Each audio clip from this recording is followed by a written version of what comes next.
सभी लोगों को मेरा प्यार भरा नमस्कार। मैं रजनीश शर्मा कोणार्क कोचिंग इंस्टीट्यूट में आपका बहुत बहुत स्वागत करता हूं। और आज मैं यहां पर स्पीड, टाइम एंड डिस्टेंस से रिलेटिव चौथी क्लास के साथ मैं आज यहां पर हाजिर हूं। यकीनन इस क्लास में बहुत ही इम्पोर्टेंट प्रश्न है, ये आप अभी फील करेंगे जब इस क्लास को लेंगे। और एक बात यहाँ पर मैं बताना चाहता हूँ कि आप में से जिसने भी पिछली क्लासेस को नहीं देखा है, और एक चीज़ जो मैं यहाँ पर डेली इस चीज़ को जज कर पा रहा हूँ कि आप लोग मेरी पहली जो क्लास होती है उसको सबसे ज़्यादा लोग देखते हो, उसके बाद में फिर दूसरी तीसरी क्लासेस में व्यूज़ उतने नहीं होते, जितने भी होते हैं लेकिन उतने नहीं होते जितने कि फर्स्ट वाली क्लास में होते हैं। इसका रीज़न ऐसा तो नहीं है कि आपको फर्स्ट के बाद सेकंड अच्छी नहीं लगती है, ये तो बिल्कुल नहीं हो सकता। अगर ऐसा होता तो आप अगले नए चैप्टर पे सबसे ज़्यादा व्यूज़ फिर से आप नहीं देते। तो यहाँ पर मुझे लगता है कि आप लोग पहली क्लास को जब करते हैं उसके बाद आप अपनी प्रैक्टिस बुक से जब सवालों को करते हैं तो आपको ये लगता है कि अब सारा चैप्टर हमने लगभग कर रखा है। तो कुछ ही बच्चे ऐसे होते हैं जो दोबारा से सारी क्लासेस को देखते हैं। तो अगर आप ऐसा करते हैं तो हो सकता है कहीं ना कहीं आप भूल कर रहे हो, क्योंकि जब आप क्लास लेंगे तो डेफिनेट इसमें कुछ ना कुछ ऐसी बातें ज़रूर निकल करके आएंगी जो आप पहले नहीं समझ पाते हैं, या आपके जो मेथड है उस मेथड से यहाँ पर कुछ बेटर होगा। तो सभी क्लासेस रेगुलर लिया करें। और प्लेलिस्ट मैंने अब हर चैप्टर की, जो भी लॉन्ग चैप्टर हो रहे हैं, बड़ा चैप्टर है क्योंकि हमने यहाँ पर समय दूरी चाल के साथ साथ हमने यहाँ पर रेलगाड़ी को भी इसी में समेट रखा है। और हालांकि मैं नाव धारा से रिलेटिव जो रहेगा, बोट स्ट्रीम वाला जो चैप्टर रहेगा, वो मैं बिल्कुल अलग कराऊंगा। तो यहाँ पर मैंने सारे प्रश्नों को उनको लिया हुआ है जो टाइम डिस्टेंस वाले हैं और साथ ही साथ जो रेलगाड़ी से रिलेटिव है उन सभी को। और अभी बहुत टाइप के सवाल होने हैं, चोर सिपाही वाला सवाल भी होना है, खरगोश वाला सवाल भी होना है, आप लोगों ने पढ़ा होगा। और अभी बहुत टाइप के प्रश्न हैं, बहुत इंपॉर्टेंट। और अभी तो हमारी अगली क्लास जो रहेगी उसमें हम आपको बताएंगे एवरेज से रिलेटिव प्रश्न। और एवरेज वाले को तो मैं डंडा ठोक के कह सकता हूँ कि हर हालत में वहाँ से प्रश्न आपको ज़रूर मिलता है, हर हालत में मिलता है। और जो बच्चे जिन्होंने भी थोड़ी सी क्लासेस ली हैं, थोड़े से पेपर दिए हैं, तो उन सबको पता होगा कि वो वास्तव में कितने इंपॉर्टेंट प्रश्न होते हैं। यहाँ पर भी जितने प्रश्न यहाँ पर मैं लेता हूँ वो सभी एसएससी में या किसी और एग्ज़ाम में, आपके उत्तर प्रदेश पुलिस में, यूपी SSC में कहीं ना कहीं वो प्रश्न पूछे गए ही प्रश्न होते हैं। और बहुत ही अच्छे प्रश्नों को यहाँ पर लिया जाता है। जितने टाइम में ये क्लास बन रही होती है उससे भी ज़्यादा टाइम हम सवालों को चूज़ करने में यहाँ पर लेते हैं। तो आपके लिए ये सारी मेहनत चल रही है, तो आप भी मेहनत करते रहिए। और मेहनत एक दिन ज़रूर रंग लाती है, ये तो आप सभी लोग जानते हैं। तो यहाँ पर मैं अभी स्टार्ट कर रहा हूँ। जो भी चैनल पर नया है चैनल को सब्सक्राइब करें, और पिछली वीडियोस को देखने के लिए डिस्क्रिप्शन बॉक्स में जाए तो वहाँ पर सबसे पहले आपको लिंक दे रखा होगा, प्लेलिस्ट का लिंक दिया होगा, और प्लेलिस्ट के लिंक से आप सारी क्लासेस को 1 2 3 4 करके आप ले सकते हो। चलिए ठीक है, तो मैं यहाँ पर स्टार्ट करता हूँ। और यहाँ देखिए मैंने पूरा बोर्ड भर रखा है। पहला जो प्रश्न है हमारा, पहले प्रश्न को हम ओरल करने की कोशिश करेंगे, कम से कम लिखेंगे क्योंकि हमारे पास यहाँ जगह भी नहीं है। और प्रश्न भी अच्छा है, बहुत ही बेहतर प्रश्न है।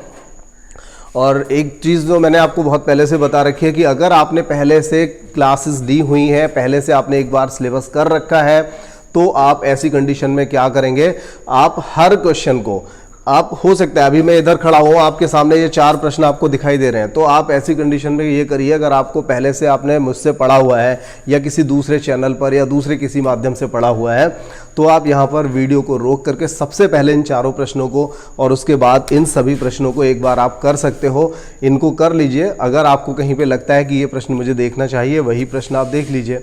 तो हर एक प्रश्न, या फिर ऐसा करिए कि अगर मैं फर्स्ट नंबर पे आ रहा हूं तो आप फर्स्ट नंबर को पहले पॉज कर दीजिए, उसके बाद देख लीजिए। हो सकता है कि आपके वाले मेथड से मेरा मेथड थोड़ा अच्छा हो, क्योंकि बहुत बड़ी बात नहीं, हो सकता है कि मेरे वाले मेथड से आपका ही मेथड अच्छा हो। तो ये तो हमारे उस समय के करने पर डिपेंड करता है, ये बहुत ज़्यादा डिफरेंस नहीं है, लेकिन मैक्सिमम टाइम ऐसा होगा। मुझे उम्मीद है कि मेरा वाला जो मेथड है वो आपके मेथड से काफ़ी हद तक ठीक होगा। चलिए खैर, हम यहाँ पर पहले प्रश्न की बात करेंगे। और पहला प्रश्न हम पहले पढ़ लेते हैं और उसको समझ लेते हैं आखिर कि ये पूछना क्या चाहता है। यहाँ पर दिया गया है कि एक व्यक्ति 18 किलोमीटर प्रति घंटा की दर से घुड़सवारी करता है। मतलब एक व्यक्ति है जो कि 18 किलोमीटर प्रति घंटे, यानी 1 घंटे में 18 किलोमीटर घुड़सवारी करता है। और देखिए आगे क्या दिया है, एक कंडीशन दी है, क्योंकि ये घोड़ा है, कोई कार नहीं है जिसको आप जब चाहेंगे जितना चाहेंगे दौड़ाते रहेंगे, ऐसा नहीं है। तो घोड़ा है इसलिए उन्होंने कंडीशन यहां पर क्या दे दी कि लेकिन हर 7 किलोमीटर पर घोड़ा बदलने के लिए 6 मिनट के लिए उसे रुकना पड़ता है। मतलब जब 7 किलोमीटर चल लेता है तो वो घोड़ा थक जाता है, इसलिए वो 6 मिनट के लिए रुकता है, पहले रुकेगा, दूसरे घोड़े को लेगा वहां से। तो इस तरह से हर बार घोड़ा चेंज करने में उसको कितना समय लगता है, 6 मिनट का समय उसको लग जाता है। ठीक है, कितने किलोमीटर पर, हर 7 किलोमीटर के बाद। तो कहा जा रहा है कि बताइए 90 किलोमीटर दूरी तय करने में उसे कुल कितना समय लगेगा। बिल्कुल ओरल ये क्वेश्चन हो जाएगा, जरा समझने की कोशिश करिए क्या कहा गया है। तो देखिए हम फिर ऐसा करते हैं, इस सवाल में हम ये मान लेते हैं, सपोज कीजिए कि उसने घोड़ा बदला ही नहीं, ठीक है, उसने घोड़ा नहीं बदला। तो ऐसी कंडीशन में अगर 90 किलोमीटर जाना है 18 की स्पीड से तो कितना समय लगेगा। मैं रिपीट करता हूं अपनी बात को, हमें 18 किलोमीटर प्रति घंटा की रफ्तार से चलना है और 90 किलोमीटर जाना है। अगर हम बिना रुके चलें तो कितना समय लगेगा, आप सबको पता है 18 पंजे 90 होता है, हमें 5 घंटे का समय लग जाएगा ऐसी कंडीशन में जाने के लिए। ठीक है, जब हम 90 किलोमीटर 18 की स्पीड से रेगुलर चलेंगे, जिसमें हम बिल्कुल भी ब्रेक नहीं लेंगे, कहीं भी नहीं रुकेंगे, तो ऐसी कंडीशन में कितना समय लग जाएगा, 5 घंटे का समय। और इसके बाद फिर हम ये डिसाइड करते हैं, यहां से ये जानने की कोशिश करते हैं कि ये कितने समय तक इसको रुकना पड़ेगा। हर 7 किलोमीटर पर इसको 6 मिनट रुकना है, तो इसे रुकना कितनी बार है। अब देखिए 90 किलोमीटर तक जाएगा, तो 90 किलोमीटर जाएगा, हर 7 किलोमीटर के बाद इसको रुकना है। तो आप क्या करोगे, आप 90 को 7 से काटो, 90 को 7 से काटोगे तो यहां आएगा 12। और आप जानते हो 13 सत्ते 91 होता है। अगर ये 91 किलोमीटर भी जा रहा होता तो भी ये 13 बार नहीं रुकता, क्योंकि 91वां जो किलोमीटर होता उस समय तो ये पहुंच ही जाता, फिर हम उसको काउंट नहीं करते। ध्यान कीजिए, मैंने आपको एक प्रश्न कराया था कैलेंडर में, एक ऐसा प्रश्न कराया था जिसमें एक समय था, उस समय के बाद में क्या था कि 4 पीरियड हुआ करते थे। तो उन 4 पीरियड में एक क्लास से दूसरी क्लास तक जाने के लिए अध्यापक के लिए कुछ 4 या 5 मिनट का समय दिया जाता था, कुछ इस तरह का प्रश्न था। और 2013 यूपी पुलिस में ये प्रश्न आया भी था, आप लोगों को पता होगा अगर आप लोगों ने पेपर देखा है या दिया है। तो यहां से आप देखेंगे कि 12 बार ऐसा होगा, 12 सत्ते 84, यानी 12 बार आप कह सकते हो कि 12 बार उसको रुकना पड़ेगा। ठीक है, मतलब 7 किलोमीटर पे, 14 पे, 21 पे, 28 पे, 35 पे, 42 पे, इसी तरह से 7 का पहाड़ा पढ़ते चले जाएंगे तो 12 सत्ते 84 आएगा। और आप देखेंगे कि वहां पर उस व्यक्ति को कितनी बार रुकना पड़ रहा है, 12 बार रुकना पड़ रहा है। और जब 12 बार रुकेगा और हर बार उसको कितना समय लगेगा, 6 मिनट का समय लगेगा, तो 12 छंग 72 मिनट का समय लगेगा। और 72 मिनट का मतलब होता है 1 घंटा 12 मिनट। 72 मिनट को आप क्या लिख सकते हो, 60 + 12 यानी कि 1 घंटा 12 मिनट। तो इस तरह से आप कह सकते हो कि उसको टोटल टाइम क्या लगेगा, 6 घंटा 12 मिनट। कितना समय लगेगा, 6 घंटे 12 मिनट। मुझे नहीं लगता कि इस प्रश्न में और ज़्यादा कुछ मुझे बताने की ज़रूरत है। अगर किसी को समझ में नहीं आया तो थोड़ा सा बैक जा करके वो इसको समझ सकता है। दोबारा से एक बार इसको प्ले कर लीजिए तो आपको समझ में आ जाएगा। ठीक है, तो यहाँ पर मैं पहला प्रश्न यहाँ से हटा देता हूँ और इसके बाद हम दूसरे प्रश्न से स्टार्ट करते हैं। साथ ही साथ दूसरा प्रश्न मैं बोल देता हूँ, सुना देता हूँ आपके लिए, सुनिए। एक वर्गाकार पार्क है, कोई एक वर्गाकार पार्क है, उसका क्षेत्रफल हमें दिया हुआ है। और जब क्षेत्रफल दे रखा है तो हम क्या कर सकते हैं, यहाँ से उसकी भुजा निकाल सकते हैं। थोड़ा सा क्षेत्रमिति का यूज़ है यहाँ पर। जिन लोगों ने क्षेत्रफल नहीं पढ़ा है वो भी टेंशन ना लें, मैं अभी समझा दूंगा आपके लिए। देखिए, एक वर्गाकार पार्क है। कैसा पार्क है, वर्ग के आकार का। वर्ग क्या होता है, जिसकी चारों भुजाएं बराबर होती हैं। वर्ग कैसा होता है, जिसकी चारों भुजाएं बराबर होती हैं। अगर हम इसके क्षेत्रफल की बात करें तो क्षेत्रफल होता है भुजा स्क्वायर। ठीक है, तो अगर हम क्षेत्रफल को 25 के बराबर लगाएंगे तो भुजा कितनी निकल आएगी, 5 निकल आएगी। और अगर भुजा 5 है, ये देखिए भुजा कितनी है, 5 है, तो कहा जा रहा है कि 3 किलोमीटर प्रति घंटा की दर से, मतलब किस स्पीड से, 3 किलोमीटर, और ये भी किलोमीटर में दिया है, 3 किलोमीटर प्रति घंटा की दर से क्या करना है, किसी एक व्यक्ति को पार्क का पूरा चक्कर मारना है। तो बताइए कितना समय लगेगा। मतलब उस व्यक्ति ने सपोज यहाँ से स्टार्ट किया तो इस तरह से राउंड लेकर के यहीं तक आना है, तो कितनी दूरी चलेगा, इसके परिमाप के बराबर। परिमाप क्या होता है? परिमाप का मतलब होता है चारों ओर की जो माप होती है उसको हम परिमाप कहते हैं, ठीक है। जो सराउंडिंग होती है उसको हम परिमाप कहते हैं। तो यहाँ से यहाँ तक की जो डिस्टेंस रहेगी चारों ओर, जो बाढ़ है इसकी किनारी है, तो ये जो सभी डिस्टेंस रहेगी 5 5 5, यानी कि सबको हम जोड़ देंगे, जिसका फॉर्मूला होता है 4 गुणा भुजा यानी 4a, ठीक है। तो यहाँ से हम क्या करेंगे कि हमें सिर्फ कितना जाना है? 20 किलोमीटर जाना है। कितना जाना है? 20 किलोमीटर। तो देखिए कितना समय लगेगा। अब आपका फॉर्मूला रहेगा समय बराबर दूरी बटे चाल। कौन सा फॉर्मूला रहेगा? समय बराबर दूरी बटे चाल, ठीक है। ये बात तो समझ में आई होगी। अब देखिए तो दूरी कितनी हो गई आपको समझ आ गया? 5 5, ये सब जोड़ देंगे तो कितना हो जाएगा? 20। और चाल क्या है? चाल पहले से दे रखी है 3 किलोमीटर प्रति घंटा, ठीक है। तो 20 बटे 3 हो गया। अब देखिए मैं इसको हटा देता हूं, इसका कोई ऐसा यूज रहा नहीं यहाँ पर, आप बात समझ चुके हैं। तो आप यहाँ देख रहे हैं, इसको हम लिख सकते हैं 6 सही 2 बटे 3, यानी 6 घंटा ये हो गया, ठीक है। कितना हुआ? 6 घंटा। और ये 2 बटे 3 को अगर हम मिनट में कन्वर्ट करेंगे तो 60 से गुणा करेंगे तो क्या होगा? 3 दूनी 6 यानी 20 दूनी 40। तो 6 घंटे 40 मिनट का समय लगेगा उस पूरे पार्क का चक्कर लगाने के लिए, क्योंकि पार्क में टोटल उसको डिस्टेंस कितनी चलनी है? परिमाप के बराबर चलनी है। और परिमाप यहाँ पर कितना हो गया था? 5 चौका 20 हो गया था। 3 की स्पीड से चलेगा, 20 किलोमीटर चलेगा, तो कितना समय लग जाएगा? 6 घंटा 40 मिनट का समय लग जाएगा। बात समझ में आ गई? कोई दिक्कत तो नहीं? चलिए ठीक है। इसके बाद देखते हैं अगला प्रश्न।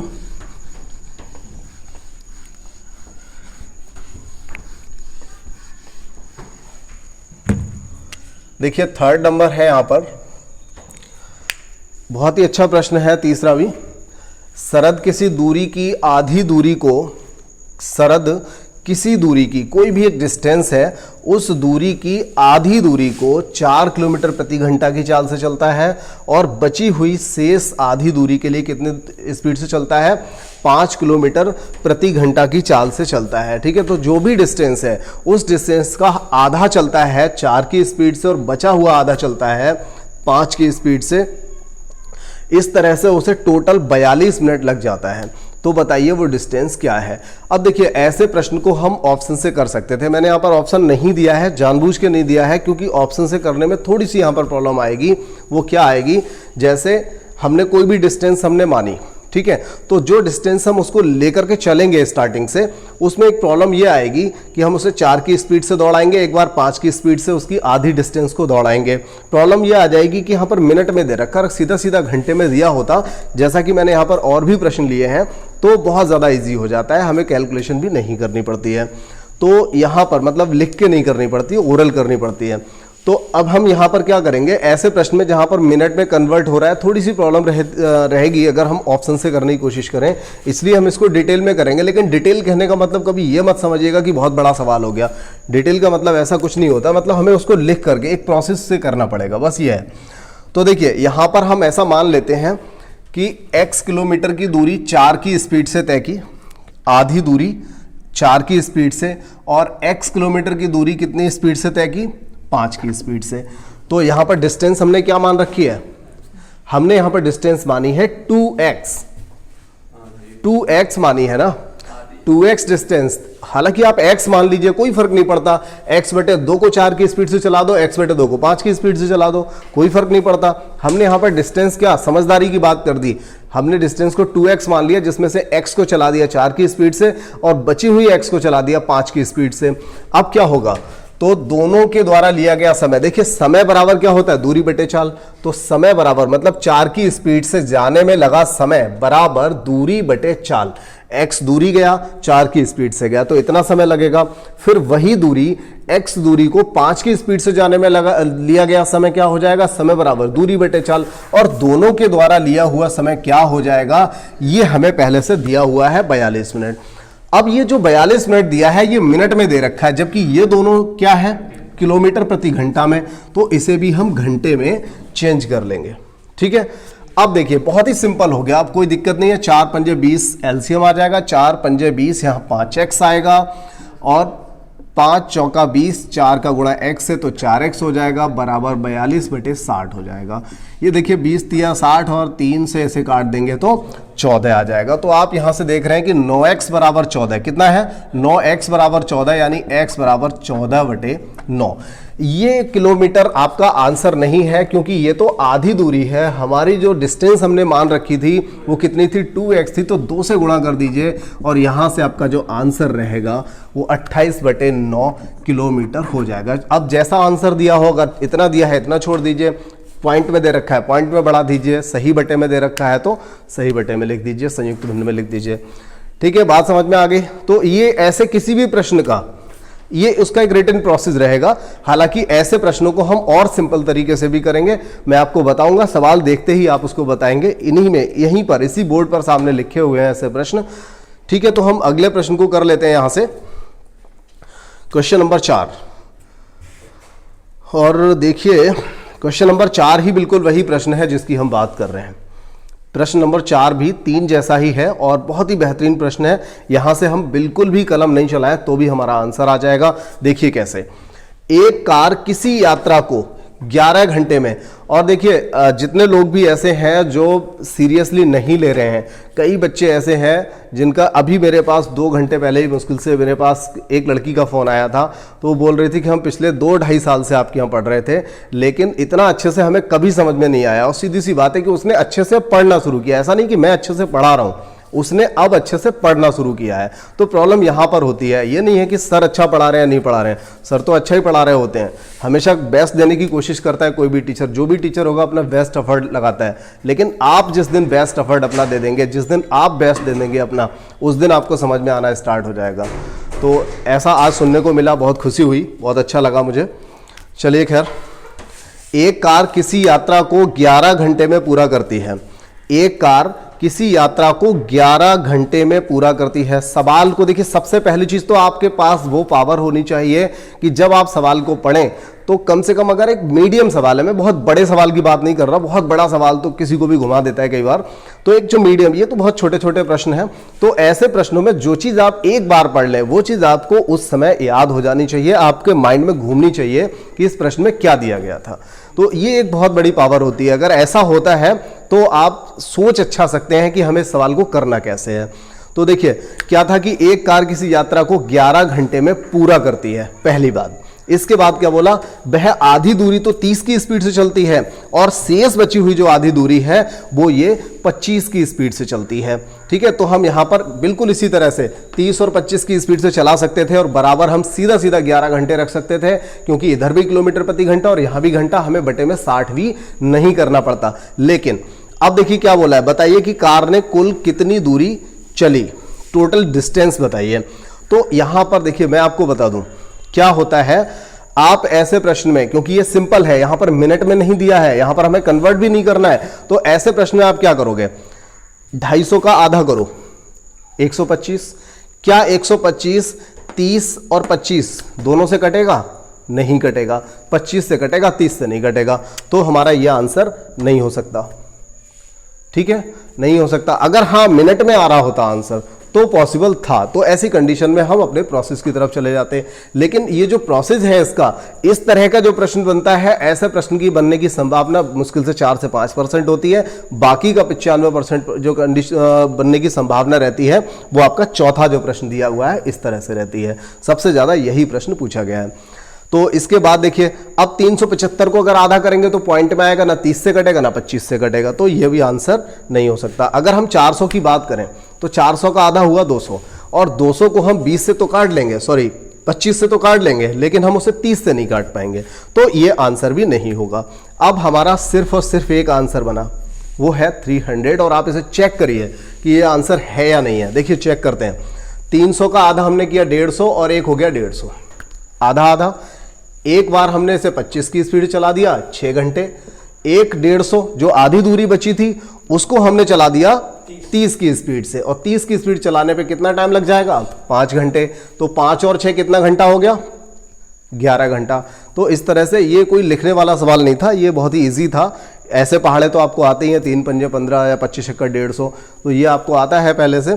तो ये समझ में आ गया संजीव? ठीक है, चलो अच्छी बात है।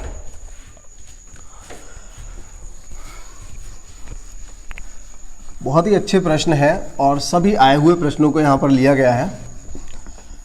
जिस प्रैक्टिस मैं कभी एक प्रैक्टिस बुक से नहीं करा रहा आपके लिए, इनमें कई किताबों से मैं लेता हूँ यहाँ पर प्रश्न, 2-3 किताबों से मैक्सिमम इन प्रश्नों को छांटा जाता है। चलिए ठीक है, तो यहाँ पर हम 5वें प्रश्न की ओर चलते हैं और 5वां प्रश्न देखिए क्या है। 2 आदमी एक साथ कुछ दूरी चलना प्रारंभ करते हैं। 2 आदमी हैं, एक साथ चलना प्रारंभ करते हैं। देखते हैं किधर जा रहे हैं। एक 4 की स्पीड से जाता है, दूसरा 6 की स्पीड से जाता है। ठीक है, पहला दूसरे से आधा घंटा जल्दी पहुंच जाता है, पहुंचना भी चाहिए, तेज स्पीड से भी जा रहा है। ठीक है, उससे पहला वाला दूसरे वाले से पहला वाला 4 यानी कि 1 किलोमीटर प्रति घंटा की ज्यादा रफ्तार से जा रहा है, तेजी से जा रहा है, तो ये जल्दी भी पहुंचेगा। किसी भी जगह अगर हमें जाना है तो जो तेज चल रहा है वो जल्दी पहुंचेगा। तो यहां पर कहा जा रहा है कि आधे घंटे जल्दी पहुंच जाता है। बताइए वो डिस्टेंस क्या है। तो इसके बहुत सारे मेथड हो सकते हैं, रिटन में भी हो सकता है, आप लिख करके बहुत आराम से इसको कर सकते हो, बहुत ज्यादा टफ नहीं है। लेकिन अगर हम इसको देखें तो ये ओरल जितना आसानी से हो रहा है ऑप्शन से, उतना आसानी से किसी तरीके से नहीं होगा। देखिए हम मान लेते हैं कि 8 किलोमीटर की डिस्टेंस थी। ये सवाल कोई आधी आधी दूरी नहीं चला रहा है। यहां से मान लीजिए 2 व्यक्ति चले, एक व्यक्ति इधर दूसरा व्यक्ति इधर, हमें यहां तक जाना था, मान लीजिए X से Y तक जाना था। एक व्यक्ति जो तेज चल रहा था वो पहुंच गया, जो धीरे चल रहा था वो थोड़ा आधे घंटे बाद पहुंचा है। ये डिफरेंस दे रखा है दोनों में। तो यहां पर हम क्या करेंगे, हम ये देखेंगे कि कोई भी डिस्टेंस जो नीचे दी गई है ऑप्शंस में 8, 7, 6 और 9, इनमें से हम जब इन डिस्टेंस को 4 और 3 की स्पीड से चलाएंगे तो 4 किलोमीटर वाला जो व्यक्ति है वो आधा घंटा कम लेना चाहिए। तो जिस आंसर में ऐसा हो जाएगा वही हमारा आंसर हो जाएगा। तो देखिए 8 किलोमीटर को अगर हम 4 की स्पीड से चलाएं तो क्या होगा, 2 घंटे में पहुंच जाएगा। ठीक है, अब 3 घंटे की स्पीड से जाए तो लगना चाहिए 2.5 घंटा। तभी तो हम कह सकते हैं कि पहला वाला जो व्यक्ति है वो दूसरे वाले से आधा घंटा जल्दी पहुंच गया। लेकिन क्या आप 8 को जब 3 से डिवाइड करोगे तो क्या 2.5 आएगा? नहीं आएगा। तो ये आंसर नहीं हुआ। इसके बाद हम बात कर लें 7 की। तो 7 में तो बनने वाला है ही नहीं, आपको नजर आ रहा होगा, ना 4 से कट रहा है ना ही ये 3 से कट रहा है, तो आधे घंटे का डिफरेंस इसमें नहीं आने वाला। अब रह गया आपका 6। देखिए 6 किलोमीटर को अगर हम 4 की स्पीड से दौड़ा दें, 6 किलोमीटर जाना है, 4 किलोमीटर 1 घंटे में जा सकता है। इसका मतलब 1.5 घंटा लग जाएगा 6 किलोमीटर जाने में। बात समझ में आ रही है? 4 किलोमीटर 1 घंटे में जाता है तो 6 किलोमीटर कितने घंटे में जाएगा? 1.5 घंटे में जाएगा। और वही 6 किलोमीटर की दूरी दूसरा वाला जो व्यक्ति है वो कितने घंटे में जाएगा? 2 घंटे में। पहला गया 1.5 घंटे में, दूसरा गया 2 घंटे में। तो पहले वाले ने कितना समय कम ले लिया? आधे घंटे का समय कम लिया, और यही हमारा आंसर भी हो जाएगा। ठीक है, अगला है हमारा यहाँ पर 6ठा प्रश्न। देखिए ये जो प्रश्न आपको दिखाई दे रहा है ये सेम प्रश्न जो एक MHA के थ्रू होम मिनिस्ट्री कुछ करके होता है, MHA यानी कि मिनिस्ट्री ऑफ होम अफेयर्स, उसके थ्रू एक वैकेंसी आती थी और अभी मुझे पिछले 1-1.5 साल से दिखाई नहीं दी है इंटेलिजेंस ब्यूरो में। तो एक जूनियर इंटेलिजेंस ऑफिसर का एग्ज़ाम था, तो यही प्रश्न मुझे उस एग्ज़ाम में भी ये मिला था और ये कई बार आया हुआ है। ये हालांकि जहाँ से मैंने आज उठाया है वहाँ पर ये SSC CGL में आया हुआ प्रश्न था। बहुत ही अच्छा प्रश्न है और इसको भी हम ओरल कर सकते हैं। ठीक है, चलिए देखते हैं कैसे। एक आदमी 7 घंटे में 80 किलोमीटर की यात्रा करता है। एक आदमी 7 घंटे में 80 किलोमीटर जाता है। अब देखते हैं कैसे, जिसमें उसने कुछ दूरी तो 8 की स्पीड से पैदल तय की। मतलब 80 किलोमीटर में से कुछ दूरी ऐसी रही जो 8 किलोमीटर प्रति घंटा की चाल से ये पैदल गया, और बची हुई जो दूरी थी वो 16 किलोमीटर की चाल से ये गया कैसे? साइकिल से गया। ठीक है, साइकिल से। तो बताइए वह कितनी दूरी पैदल चला था? ठीक है, कितनी दूरी ये पैदल चला था ये बताना है। तो देखिए यहां पर अब हम देखेंगे कि कोई ऐसा आंसर होगा जो पैदल वाली जो स्पीड है उससे पूरा पूरा कट रहा होगा। ठीक है, तो पैदल वाली स्पीड क्या थी इसकी? कितनी दूरी ये पैदल गया? पैदल वाली इसकी स्पीड क्या है? 8 किलोमीटर प्रति घंटा। तो 8 किलोमीटर से कटने वाले हैं यहां पर 2 आंसर हैं, और मुझे लगता है कि इन्हीं दो में से ही आपका एक आंसर पक्का होगा, क्योंकि 8 से पूरा पूरा कटना चाहिए, सीधा सीधा 7 घंटा बन रहा है। कहीं 7 घंटे 12 मिनट या 6 घंटे 48 मिनट ऐसा कुछ बन रहा होता तो कुछ भी हो सकता था। फिर हम पिछला जो एक मेथड मैंने डिटेल वाला बताया था उसकी तरह हम करते हैं इसको, जैसे कि हमने एक दूसरा सवाल आपको बताया था। तो यहाँ पर अब हमें क्या करना है, देखिए मैं ओरल ही चेक कराने की कोशिश कर रहा हूँ आपको किस तरह से हम करेंगे। देखिए एक हमारे पास 32 आंसर है, एक 48 है। हम पहले 32 को चेक कर लेते हैं। अगर 32 किलोमीटर ये पैदल जाएगा, सबसे पहली बात तो ये कि 80 किलोमीटर टोटल जाना है, जिसमें से 32 किलोमीटर गया ये पैदल। हमने मान लिया कि 32 किलोमीटर 80 में से 32 किलोमीटर ये पैदल गया, तो फिर साइकिल से कितना गया भाई? टोटल 80 है, 80 में से आप 32 चले गए पैदल, तो बचा हुआ जो 48 है वो कैसे जाएंगे? साइकिल से जाएंगे। अब 32 किलोमीटर पैदल जाएंगे 8 की स्पीड से, तो कितना समय लगेगा? 4 घंटे। 48 किलोमीटर जाएंगे आप 16 की स्पीड से, तो कितना समय लगेगा? 3 घंटे। 4 और 3 7 घंटे का समय लग गया। आंसर हमारा पहला वाला सही है।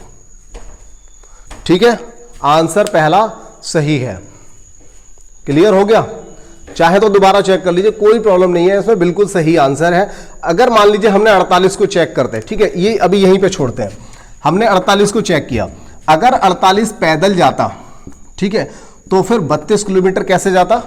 साइकिल से जाता। चलिए ठीक है, हमने दौड़ा दिया इसको, 48 किलोमीटर पैदल दौड़ा दिया 8 की स्पीड से, तो 8 छंग 48, कितना समय लग गया? 6 घंटे का। अब 32 किलोमीटर दौड़ा दीजिए आप 16 की स्पीड से, ठीक है, 32 किलोमीटर दौड़ा दीजिए 16 की स्पीड से साइकिल से, तो इसको 2 घंटे लग जाएगा। इस तरह से इसे 8 घंटे का समय लगेगा। अगर बाई चांस इस सवाल में कहा होता कि एक आदमी 8 घंटे में 80 किलोमीटर जाता है, तो यहां पर आंसर 48 हो जाता। फिलहाल आपका आंसर यहां से जो है पहला वाला रहेगा, 32 रहेगा। बताइए कैसा लग रहा है? अच्छा लग रहा है? चलो ये छठा सवाल भी हो गया। 7वां प्रश्न यहां पर देख लेते हैं। 55 किलोमीटर प्रति घंटा की गति से चलने वाली रेलगाड़ी एक्स स्थान से वाई स्थान की यात्रा 4 घंटे में तय करती है। जरा सवाल को सुन लो, ध्यान दे लो इधर। 55 किलोमीटर प्रति घंटा की गति से चलने वाली एक रेलगाड़ी की स्पीड क्या है? 55 किलोमीटर प्रति घंटा। वह एक्स स्थान से वाई स्थान तक 4 घंटे में जाती है। अगर एक रेलगाड़ी है और वो 55 किलोमीटर की स्पीड से कितने घंटे में जाती है? 4 घंटे में। इसका मतलब 1 घंटे में जब इतना चलती है तो 4 घंटे में कितना चलेगी?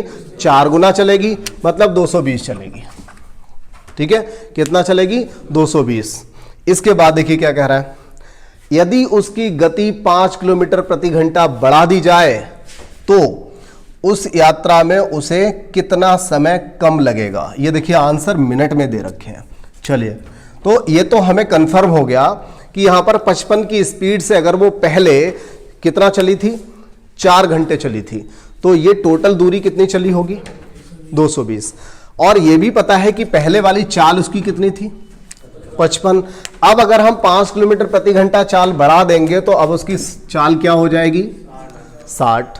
तो देख लेते हैं अब कितना समय लगेगा। पहले का तो हमें पता ही है ना कि 4 घंटा लगा था, अब देख लेते हैं कितना समय लग रहा है। तो देखिए 0 से 0 कट गया, 11/3, इसको काट लेंगे तो 3 से ही 2/3, यानी कि 3 घंटा 40 मिनट हो जाएगा। बात तो समझ में आ रही होगी। इसको 2/3 को मिनट में चेंज कर दिया, अभी पिछले सवाल में भी कर चुके थे हम। तो 3 से काटा 20, 20 दूनी 40, 3 घंटा 40 मिनट का समय लगेगा, जबकि पहले कितना लग रहा था? 4 घंटे का। भाई 4 घंटे से ये कितना कम है? 20 मिनट। तो यही आंसर हो गया, ये लो।